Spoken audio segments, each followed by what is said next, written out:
The bronze sky splits open with a sound like tearing linen, and the plain before Troy becomes a single, writhing animal of men. Spears rise and fall in red arcs, horseblood steams on the dust, and the air itself tastes of hot iron and open bowels. Somewhere in that chaos a Greek captain feels his shield ripped away, feels the spearhead punch through the bronze scales at his ribs. And in the instant before the darkness swallows him, he looks up past the screaming Trojan who killed him and sees him, not a man, not even a god in the way mortals understand gods. Ares strides across the corpses as though they are pebbles, taller than any warrior, his armor black with old gore that never quite dries. His eyes two burning coals that have watched every slaughter since the world learned to bleed. The dying Greek understands, with the terrible clarity that comes before death, that the war god is not fighting for Troy or for the Achaeans. Ares is simply feeding, and every heartbeat spilled is another drop poured straight into his mouth. The ancients hated him for that.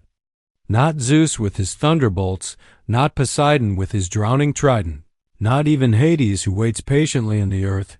None of them inspired the same crawling dread as Ares. Homer calls him manslaughtering, city-sacking, blood-stained, insatiable for battle, and every epithet is spat rather than sung. Hesiod says he is the ruin of mortals, a thing hated even by his own father. In the Iliad, the other gods recoil when he enters the battlefield the way men recoil from a rabid dog. Athena, his own half-sister, loathes him so fiercely that she will guide a mortal spear into his flesh just to watch him howl. The Greeks built him almost no temples, offered him almost no festivals of joy. When they did sacrifice to him, it was before marching out to kill. And the offerings were black dogs whose throats were cut at midnight so their howls would not carry into daylight. Why such terror? Because Ares was the only god who never pretended to be anything other than what he was. The raw, screaming fact that men love to murder one another and will invent any excuse to keep doing it. He began, as all the worst things do, with a birth. When Hera, furious at Zeus for producing Athena from his skull without her help, struck the earth with her palm in jealous rage, the ground split and Ares erupted fully armed, already roaring. From the first moment his lungs drew air, he was at war with everything around him. Even as an infant, he strangled the nurse who tried to quiet him. And the nursemaids of Olympus learned quickly to leave the child god alone with his bronze rattles, shaped like tiny severed heads. His siblings feared him. His mother could barely control him. Only Aphrodite, born from the foam of severed genitals, and therefore no stranger to the violent erotic, ever smiled when he passed. But then, the story of Ares is never about beginnings. It is always about what happens when the thing that should have stayed chained is set loose. Skip ahead, if you dare, for the darkest moment still to come, when even the gods themselves will bind him in chains of bronze and leave him writhing in darkness for 13 months. But first the war that made him famous. When Paris stole Helen and the 1,000 ships sailed for Troy, Ares took no side at first. He simply arrived, drawn by the smell of coming blood the way a shark scents a wounded whale leagues away. On the 10th year, when the plain had become a single scab of corpses, he finally chose the Trojans, perhaps because they sacrificed more lavishly, perhaps because he simply wished to watch the Greeks drown in their own ambition. He rode in a chariot drawn by his sons Phobos and Dymas Fear and Terror, while his sister Eris, Strife, ran laughing beside the wheel, scattering the apples of discord that would turn friends into killers. The Greeks felt him before they saw him, a sudden heat in the air, the way horses roll their eyes white, the way bronze grows too hot to touch. Then he was among them, taller than the tallest man, swinging a spear longer than a ship's mast. And where he struck men did not merely die, they burst, ribs flowering open like red lily, helmets spinning away still full of brains. Achilles hunted him that day, but Achilles was busy sulking over a girl, so the task fell to Diomedes of Argos. a man who had already killed so many Trojans that the gods themselves were taking notice.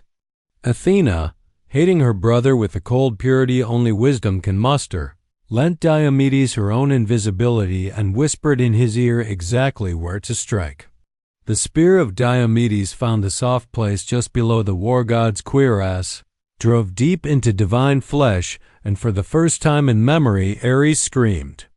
Not the triumphant bellow of battle, but the high animal shriek of something that has never felt pain before and cannot believe it is happening now. Black ichor poured from the wound, thick as boiled pitch, and Ares shrank from giant to man size, clutching his belly as though he could push the hurt back inside. He fled upward in a storm of dust and ravens, shrieking all the way to Olympus, where Zeus looked down in disgust and told him to stop whining. Gods were wounded all the time. And besides, Ares had brought it on himself by loving slaughter too much. But the wound did not close for a long while, and somewhere on the Trojan plain Diomedes walked among the corpses feeling, for one brief afternoon, that a man could after all stand against the thing that lives in every man. Here is the twist the poets loved. The same god who terrified battlefields was laughably helpless in the bedroom, while Hephaestus, the crippled craftsman, labored nightly in his forge. Ares slipped into the bronze bedchamber and took Aphrodite among the embers. Night after night they coupled with the frantic hunger of beings who know pleasure only as another form of violence. Her white limbs wrapped around his blood-crusted armor, the smell of sweat and roses and old gore filling the palace. Hephaestus suspected. Of course he always suspects, but suspicion is not proof. So the smith wove a net finer than spider silk yet stronger than anchor chains, invisible, unbreakable, and hung it above the marriage bed like a promise. When Ares and Aphrodite next fell laughing into the sheets, the net dropped. They struggled, tangled, ridiculous, two of the most beautiful beings in creation caught naked and thrashing like fish in a weir. Helios the sun, who sees everything, told Hephaestus. And the smith threw open the doors so all Olympus could witness the humiliation. Poseidon tried not to laugh and failed. Hermes whispered to Apollo that he would not mind changing places with Ares even now. Aphrodite wept tears of molten gold. Ares alone raged, promising death to every god who dared smirk. But the net held, and for once the god of war could not break what bound him. And just when it seemed the laughter would never end, the giants rose. Earth herself, Gaia, furious at the imprisonment of her Titan children, birthed the Gigantes monsters armored in living stone, wielding uprooted mountains as clubs. Every god took up arms, but Ares charged first, laughing the way other men weep, because at last here was an enemy worthy of him. The Gigantomachy raged across Phlegra, where the ground split open and swallowed entire legions. Porphyrion, mightiest of giants, seized Hera herself and would have raped the Queen of Heaven had not Ares hurled his spear through the giant's eye and out the back of his skull in a spray of fire and brains. Another giant Mimas was crushed beneath the island of Ismaros when Ares uprooted it and dropped it on him like a child smashing an insect. Blood fell in sheets, divine and monstrous mingled, until the battlefield looked like the inside of a slaughtered whale. When it was over, Ares stood ankle-deep in cooling gore, chest heaving, and for the first time the other gods did not turn away in disgust. They looked at him with something perilously close to gratitude. Yet gratitude is fleeting, and memory is long. In the wild north, beyond the civilized lands the Greeks knew, the Thracians worshipped Ares the way other peoples worshipped fertility or harvest.